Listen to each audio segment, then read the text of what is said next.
Bonjour tout le monde! Je suis habillée en rose. Pourquoi en rose? Parce que c'est le mois des rosés.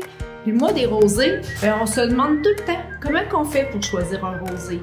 Donc, je vous ai préparé quelque chose. Je vais vous expliquer comment choisir votre rosé étape par étape. Je vous ai préparé une pyramide des saveurs, pyramide des goûts. Donc, je vais travailler avec ça pour vous expliquer comment ça fonctionne pour mieux choisir votre rosé.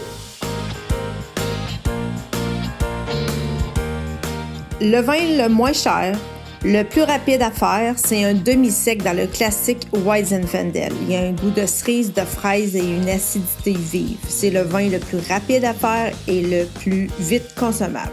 Ensuite, on a deux vins dans le cru international dans le 5 semaines. Il y a un cru international Weizenfendel. Lui, il est moelleux. Lui, il est sucré, fruité. C'est lui qui ressemble au Gallo, au Beringer. Il est floral, petits fruits. Donc, celui-là, c'est mon plus gros vendeur. Ensuite, il y a le cru international rosé français. Celui-là, il est sec. Donc, c'est un 5 semaines, sec, cru international rosé français. Ce qui en ressort, c'est les fraises et les agrumes. Dans le 6 semaines, j'ai dans le Wine Expert Réserve, il y en a deux. Il y en a un, c'est le Sangiovese rosé. Celui-là, il est demi-sec. C'est les fruits rouges qui ressortent, agrumes et pêche. On l'a juste en édition limitée. Il faut le réserver à l'avance. On en a juste dans le temps du rosé qui est maintenant. Dans le 6 semaines aussi, Wine Expert Réserve, on a le Grenache rosé. Celui-là, il est fait avec le Grenache, donc le vin rouge Grenache, donc rosé. Ce qui ressort de lui, c'est fraises, framboises et une vive acidité, et puis il est considéré comme sec, donc pas sucré.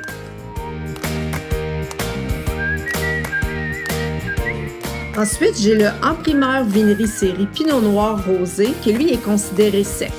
Ce qui ressort, c'est les fraises, les fleurs, la framboise et la rhubarbe. Ce vin-là, c'est un 8 semaines de fabrication ici, et puis il demande un bon 3 à 6 mois de vieillissement avant qu'il soit bon à boire. Une chose qui est importante de savoir, c'est que votre vin rosé, là, vous pouvez ne pas l'aimer tout de suite quand il vient d'être fait, puis une semaine, 2 semaines, 3 semaines, 8 semaines plus tard, vous pouvez dire « Ah ben là, je l'aime ». Moi, je peux l'aimer, puis vous pouvez pas l'aimer. Donc ça, c'est vraiment une question de goût. Donc, c'est important d'explorer ça, parce que ça se peut qu'il y ait des différences entre personnes. Sec, demi-sec ou moelleux? Voilà la question.